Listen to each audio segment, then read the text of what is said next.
Hello everyone, কেমন আছো সবাই? আশা করছি সবাই ভীষণ ভালো আছো। আমরাও ভালো আছি। আমাদের ছোট্ট সংসারে তোমাদের সকলকে জানাই অনেক অনেক স্বাগত এবং অনেক অনেক ভালোবাসা। সকালবেলা ঘুম থেকে উঠেই প্রথমেই লেগে পড়েছি রান্নাঘরটা একটু মোছামুছি করতে। আসলে প্রত্যেক দিন রাত্রিবেলায় কিন্তু মোছামুছি করেই আমি ঘুমোতে যাই। তবুও সকালবেলা একটু যদি মোছামুছি না করি না, মনটা বড় খুঁতখুঁতে লাগে। তাই আরেকবারও একটু মুছে নিচ্ছি। আর এই মোছামুছি করতে গিয়ে এতটাই দেরি হয়ে গেছিলো যে ওদিকে আখির পড়া কমপ্লিট হয়ে গেছিলো। আসলে স্যার যখনই আসেন তখনই তো ওনাকে একটু চা করে দেওয়া হয়। তো আজকে যখন চাটা বসিয়েছি তার আগেই স্যারের পড়াটা কমপ্লিট হয়ে গেছিলো। তাই চায়ের জলটা ফুটতে ফুটতেই স্যার চলে যাচ্ছিলেন। তাই আমি বললাম, স্যার একটু দাঁড়িয়ে যান, আজকে চাটা সকালবেলা না খেয়ে চলে যাবেন, আমার একটু দেরি হয়ে গেল চাটা বসাতে। তো যথারীতি স্যার কিন্তু বসেছিলেন, তাই ওনাকে একটু চাটা দিয়ে তাড়াতাড়ি করে চাটা দিয়ে দিলাম। এদিকে দেখো আমার কিন্তু চায়ের জলটাও ফুটে গেছে। আমি এখানে সকালবেলা আমার একটা মেডিসিন নেওয়ার থাকে, সেটাই নিচ্ছিলাম। আর সেই মুহূর্তেই স্যার দেখছি উঠে যাচ্ছে। আমি বলছি, স্যার একটু দাঁড়িয়ে যান প্লিজ। তো যাই হোক, স্যার আমার কথা মতো একটু দাঁড়িয়ে গেলেন, ওদের আরেকটু পড়ালেন, পড়িয়ে ততক্ষণে আমি কিন্তু চাটা রেডি করে ফেলেছিলাম। উনি চিনি ছাড়া চা খান, তো ওতে সেটাই দিলাম। তোমাদের দাদাভাইও সকালবেলায় তাই করে, মানে চিনি ছাড়া চাই খায়। আর তোমাদের দাদাভাই যেহেতু পুজো দিচ্ছিল না, ওই কারণেই আমি একটু দেরি করেছিলাম।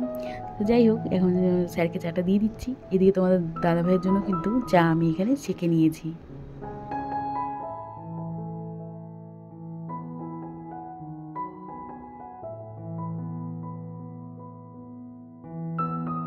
আর এদিকে তো দেখতেই পাচ্ছ তোমাদের দাদাভাই ঠাকুর ঘরে পুজো করছে, তাও ওর চাটা ছেঁকে নিলাম। আর একবার জিজ্ঞাসা করে নিলাম তোমার কি হয়ে গেছে কিনা। আর এখন পুজো দেওয়া কমপ্লিট হয়ে গেছে।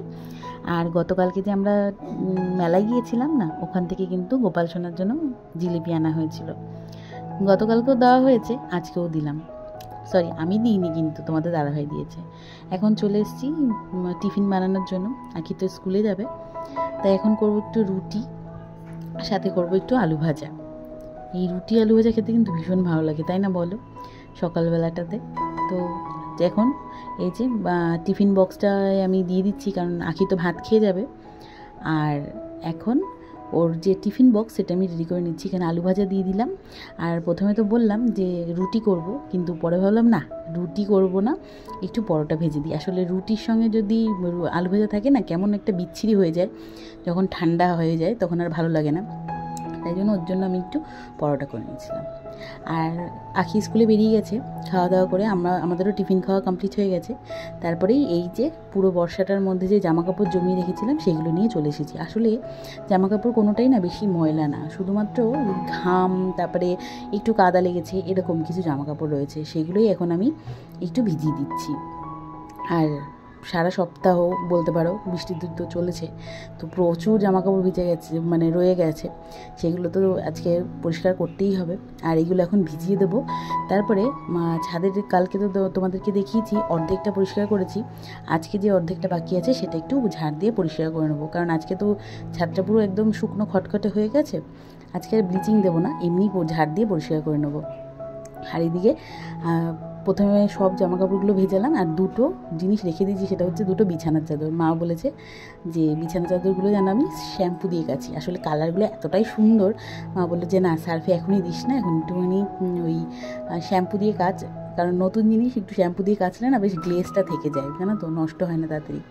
তো যাই হোক, মা যেহেতু বললো তাই জন্য সেরকমই করে রেখে দিয়েছি। ভেবেছিলাম পরে করবো, আসলে পরে আর করতে পারিনি, কারণ বৃষ্টি চলে এসেছিলো। আর এখানে তো দেখতেই পাচ্ছ যে কিছু বাঁশ কাঠ এগুলো রয়ে গেছে। আসলে এগুলো ভেবেছিলাম ওই যখন গাছ লাগাবো তখন ওই তার ঠেকনা দেওয়ার জন্য প্রয়োজন পড়বে, তাই জন্য রেখে দিয়েছি। তো রেখে দিতে দিতে এই জায়গাটা একদম শ্যাওলা পড়ে বিচ্ছিরি অবস্থা হয়ে গেছে, তাই অগত্যা এখন একটু ঝাড় দিয়ে পরিষ্কার করে নিচ্ছি। যত প্লাস্টিক আছে, এই যে বড় প্লাস্টিকগুলো আমি রেখে দিয়েছিলাম যে এর মধ্যে না গাছ লাগানো যাবে, আসলে সেটার হয়ে ওঠেনি। তো যাই হোক, এখন পরিষ্কার করে নেওয়ার দরকার, তাই পরিষ্কার করে নিচ্ছি। এখন ঝাড় দিয়ে পাতাগুলো গুছিয়ে ওই গতকালকে যেরকম একটা প্যাকেটের মধ্যে রেখে দিয়েছিলাম, আজকেও কিন্তু তাই করব। এগুলো না ভীষণ সারের কাজ করে, মানে সার হিসেবে ভীষণ ভালো, তাই জন্য রেখে দেবো। আর দেখো, পরিষ্কার ছাদ কিন্তু দেখতে ভীষণই ভালো লাগে আমার অন্তত পক্ষে, তাই জন্য আমি কিন্তু এই কাজটা করে নিচ্ছি। এদিকে জানো তো আমার কাচাকুচি কমপ্লিট হয়ে গেছিলো। আর আর সমস্ত কিছু শুকো দেওয়াও শুরু করেছিলাম, তার মধ্যে এই বাঁচটা ভেঙে পড়েছে। আসলে বৃষ্টি তো 1 সপ্তাহ ধরে ভিজেছে, তাই 1 সপ্তাহ ধরে তো বৃষ্টি না, আরও মাঝে বৃষ্টি হয়েছে, তার মধ্যে ভেতরে পিঁপড়ে ভরে যা তা অবস্থা। আর এখন দেখো ওয়েদারটা কি অবস্থা করেছে। আমার স্নান হয়ে গেছে, আর আজকে তো রান্নাবান্না সেরকম একটা চাপ ছিল না।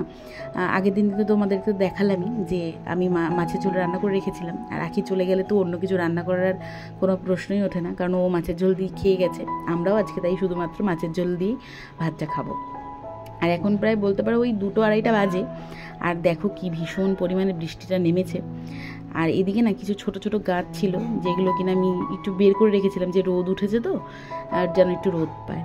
তো দেখো এখন আবার বৃষ্টি নেমে গেছে, এখন ভাবছি আবার এগুলোকে জায়গা মতো একটু শেডের তলে রেখে দেবো। তো এইসবই করতে আর কি সারাদিন আমার কেটে যায়। আর এইদিকে তো ঘরের অবস্থা খুবই শোচনীয়, সমস্ত জামা কাপড় আবার যেখানেটা সেখানে, কিছুটা শুকিয়ে গেছে, কিছু অবশ্যই ভেজা ভেজা ছিল, তাই জন্য এখানে রেখে দিয়েছি। আর ভাগ্যিস আজকে রোদ দেখে আমার এই মাথায় এই ভূতটা চাপেনি যে আমি ওই বড় বড় টবগুলো বাইরে নিয়ে এসেছি, তো ওইগুলো জায়গা মতনই রয়েছে। আর এই জায়গাটা দেখে না আমার বড্ড বিচ্ছিরি লাগছে। এরকম সারাদিন যদি জামা কাপড় ঝোলে ঘরের মধ্যে কেমন লাগে বলো। তো যাই হোক, এই ঘরটা ছিল তাই ভীষণই সুবিধা হয়েছে আমার, যে এই জামা কাপড়গুলো আমি শুকো দিতে পারি। আর বাইরে তো ভালোই বৃষ্টি পড়ছে, যেটা কিন্তু তোমাদের আমি ভালো করে ক্যাপচার করে দেখাতে পারছি না, খুবই ঝিরিঝিরি কিন্তু ভালো জোরেই পড়ছে। আর ওইদিকে তো পুরো আমি ছাদ পুরো ফাঁকা করে নিয়েছি, একটা কি হাড়ে মেঘ করেছে। আসলে কাঁচাকুচি করতে গেলেই দেখি এরকম পরিমাণে মেঘ করে। তো যাই হোক, এই দেখো গাছগুলোকে আমি সব গুছিয়ে নিলাম। এই তো আজকে একদম ছোট্ট একটা ব্লগ। তোমাদের কেমন লাগলো আমার সাধারণ জীবনযাপনের মধ্যে দিয়ে তোমাদের কিছু ভিডিও আমি শেয়ার করলাম, তোমাদের কেমন লাগলো অবশ্যই কমেন্টের মাধ্যমে জানিও।